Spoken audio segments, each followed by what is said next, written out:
Bendiciones. Les habla el pastor Arturo Bonilla, a nombre del Ministerio Viviendo la Sana Doctrina, esperando que este pequeño estudio sea de mucha bendición y que te pueda nutrir de la palabra de Dios. El día de hoy vamos a hablar qué es la sabiduría de Dios versus la sabiduría de los hombres. Y para eso vamos a ir a la primera carta de 1 de Corintios, capítulo 2, versículo 1 y 2. Dice: así que, hermanos, cuando fui a vosotros para anunciaros el testimonio de Dios, no fui con excelencia de palabras o de sabiduría, pues me propuse no saber entre vosotros cosa alguna, sino a Jesucristo y a este crucificado. El apóstol Pablo enfatiza e insiste en la forma llana y sencilla con que les había anunciado el Evangelio. Le dice a los cristianos de Corintio que cuando les predicó el Evangelio, ellos, los corintios, comprendieron y tuvieron entendimiento del mensaje de la salvación. Entonces, en este capítulo 2, versículo 1 y 2, el apóstol Pablo está tratando de resolver ciertos problemas que se estaban manifestando en la iglesia. Está tratando de enfocar a que los corintios no se desvíen del mensaje. Por eso les dice: así que, hermanos, cuando fui a vosotros para anunciaros el testimonio de Dios, no fui con excelencia de palabras o de sabiduría. ¿Por qué les recuerda esto el apóstol Pablo? Porque los corintios, que son los griegos, antes de que fueran cristianos, algunos de ellos tenían ya una sabiduría humana. Y esta sabiduría humana de la que Pablo sabía que los griegos practicaban era la sabiduría filosófica. Por eso el apóstol Pablo les hace memoria a los corintios la forma como actuó, como predicó cuando estuvo por primera vez entre ellos. En cuanto al tema de su predicación, lo dice en el verso 2. Pues me propuse no saber entre vosotros cosa alguna, sino a Jesucristo y a este crucificado.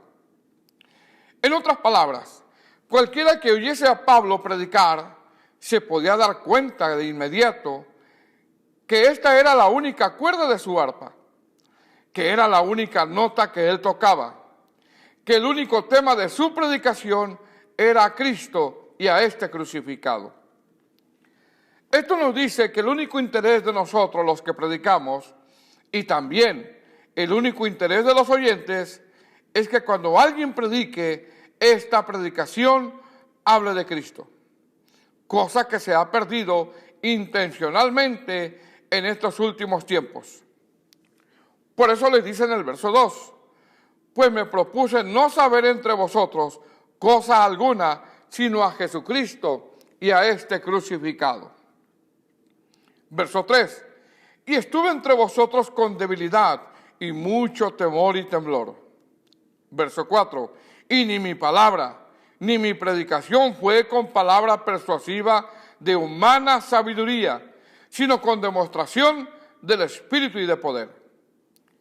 Lo que está diciendo Pablo es que el propósito cuando él predicaba no fue cautivar los oídos de los oyentes mediante expresiones oculentes, ni entretener con fantasías con grandes oratorias. ¿Por qué? Porque la sabiduría que proviene de Dios, la sabiduría divina, no necesita tales ornamentos humanos. Por eso dice: y estuve entre vosotros con debilidad y mucho temor y temblor. Con mucho temor y mucho temblor habla de que él es consciente de su propia insuficiencia. Es por eso que los predicadores, al subirse al púlpito a predicar, deben de hacerlo de la misma manera, con mucho temor y temblor, sabiendo que no van a hablar de ellos, sabiendo que no van a hablar fantasías, sabiendo que no se suben a entretener a la gente, sino que al predicar, su predicación ha de ser bien fundamentada en la palabra de Dios. Versículo 4. Y ni mi palabra ni mi predicación fue con palabras persuasivas de humana sabiduría, sino con demostración del Espíritu y poder. El apóstol Pablo no confiaba en su posible facilidad de palabra, no confiaba en sus posibles talentos, ya que el predicador tiene que tener una absoluta dependencia del Espíritu Santo. Entonces, cuando el apóstol Pablo les dice que su predicación no fue con palabras persuasivas de humana sabiduría, sino con demostración del Espíritu y poder, lo que está diciendo es que cuando él les predicó, el apóstol Pablo sabía que el Espíritu Santo convencería a los oyentes y no tendría en contradicción al mensaje del apóstol Pablo. Porque una de las obras del Espíritu Santo es convencer de pecado. Por eso en el Evangelio de Juan, capítulo 16, versículo 8 dice: cuando el Espíritu Santo venga, convencerá al mundo de pecado. ¿Qué es convencer? Del griego alenjo, que quiere decir amonestar, redarguir y reprender. Entonces, cuando el apóstol Pablo les recuerda que cuando fue a ellos, no trató de entretenerlos, no trató de persuadirlos, ni sus palabras fue con sabiduría humana. Es decir, dejó que el Espíritu Santo los redarguyera, dejó que el Espíritu Santo los amonestara, dejó que el Espíritu Santo los convenciera. Los corintios fueron amonestados de que su manera de vivir ofendía a Dios y necesitaban arrepentirse y salvación. Versículo 5. Para que vuestra fe no esté fundada en la sabiduría de los hombres, sino en el poder de Dios.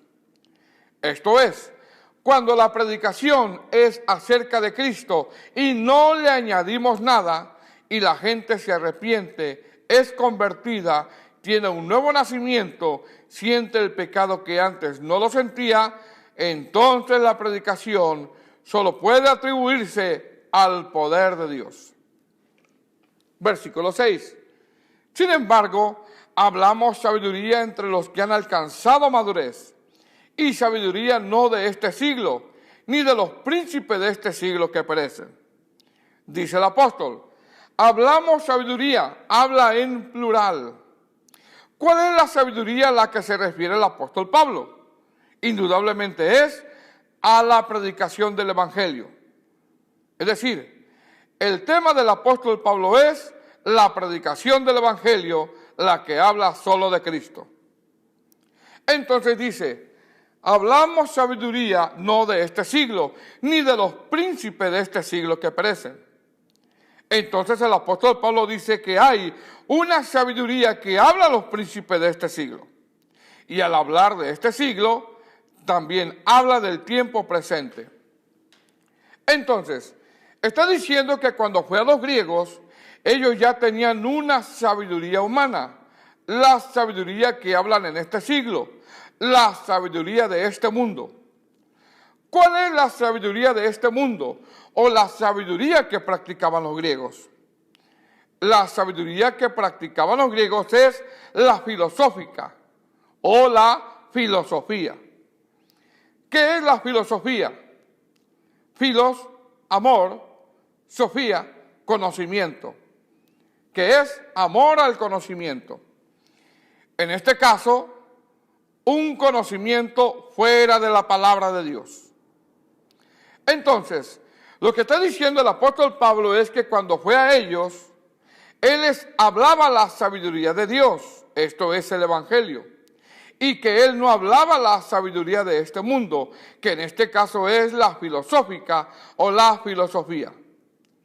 Esto quiere decir que la sabiduría humana que Pablo rechaza es la filosófica que hablaban los griegos y que se había introducido a la iglesia.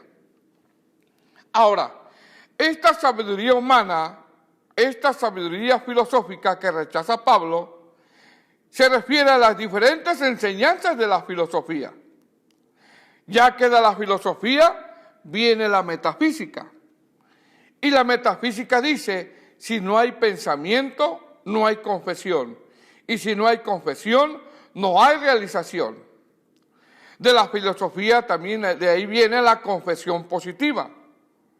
El yo declaro, el yo decreto, el yo anulo, el yo cancelo. Esto, amado hermano, no es nuevo. los griegos ya lo practicaban filosofando. De la filosofía también viene la gnoseología. Esto es el estudio científico del origen de la naturaleza. Esto ya estaba considerado como una ciencia. De la filosofía también viene la lógica. A todo le llaman lógica. Filosofaban y a todo le buscaban una lógica. Por eso para los griegos era locura el evangelio, porque no era lógico para ellos que un rey, un salvador, fuese crucificado y por medio de su resurrección somos salvos. También de la filosofía y sus ramas viene la psicología. ¿Qué es la psicología? El estudio de la psiquis. Estudia las personalidades múltiples. De la psicología viene la autoestima. Y la autoestima te dice, tú tienes un gran valor, tú vales mucho, saca el campeón que hay en ti. ¿Qué es la autoestima? La autoestima, según su concepto, es un sentimiento valorado donde se necesita autoayuda. Aún han concluido que esta ayuda puede ser perjudicial para una persona, ya que promueve que una persona que escucha esta sabiduría de este mundo se haga narcisista. ¿Qué es ser narcisista? Narcisista es la conducta del hombre que se siente mejor que todos.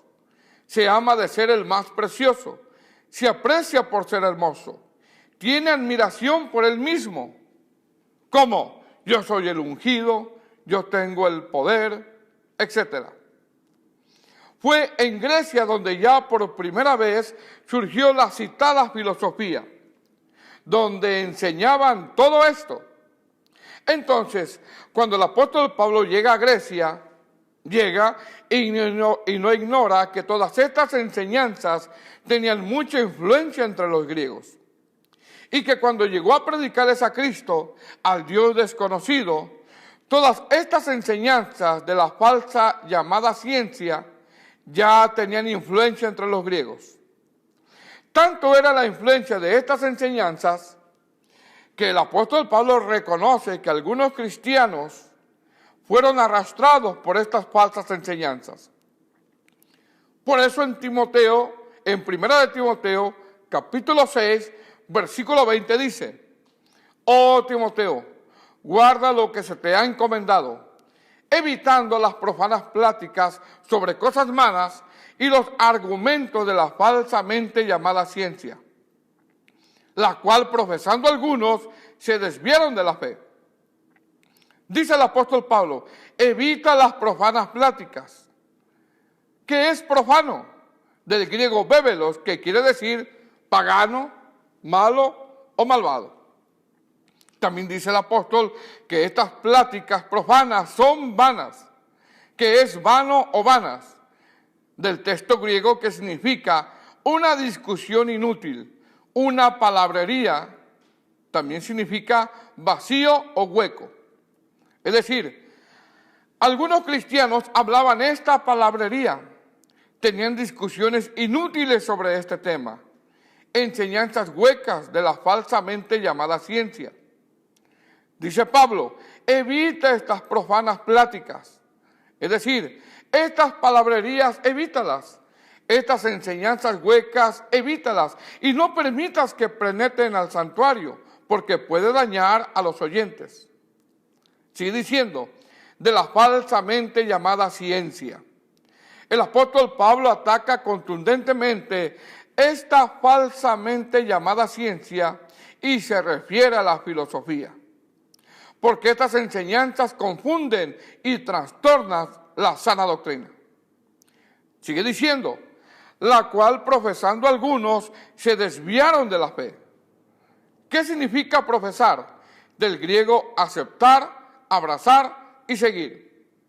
O sea que algunos aceptaron, abrazaron y siguieron las corrientes filosóficas de la falsamente llamada ciencia, tales como la metafísica, la confesión positiva, la psicología, el positivismo, la sabiduría de este mundo que hace que la gente se haga narcisista y que se crean autosuficientes. Entonces, cuando el apóstol Pablo les dice, hermanos, cuando fui a vosotros para anunciaros el testimonio de Dios, no fui con excelencia de palabras o de sabiduría, pues no me propuse no saber entre vosotros cosa alguna, sino a Jesucristo y a este crucificado.